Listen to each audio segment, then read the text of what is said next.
ହାଏ କୃଷ୍ଣ କହି ଯାଉ ମୋ ଜୀବନ ଝିଲମିଲିଆ ଗୁଲଗୁଲିଆ ନିମରତନ। ଏ ମା କେମିତି ଟିକେ ବେପାର ହବ। ମାଲୋ ତୁ ତ ଜାଣିଛୁ ଆର ବର୍ଷ ବାଣ ବେପାର କଲି ଯେ ଲସ୍ ହେଲା। ଆଉ ସେଇ ବର୍ଷର ବାଣ କିଛି ବଞ୍ଚି ଯାଇଥିଲା ତାକୁ ଖରାରେ ଶୁଖେଇକି ଏ ବର୍ଷ ବେପାର କରିଛି। ଫଳମୂଳ ଭୋଗରାଗ କିଛି ଆଣିପାରିଲି ନାହିଁ।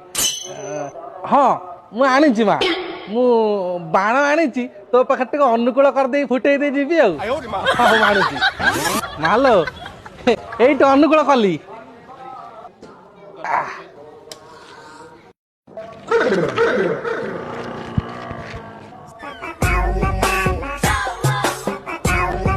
ମୋ ବାଣ ପୁଣି ଫୁଟିଲା ନାଇଁ। ନାଇଁ ମା ସିଏ ଆର ବର୍ଷର ବାଣ ତ ସେ କାଉଁଦା ହେଇଯାଇଛି ଫୁଟିବ ବା।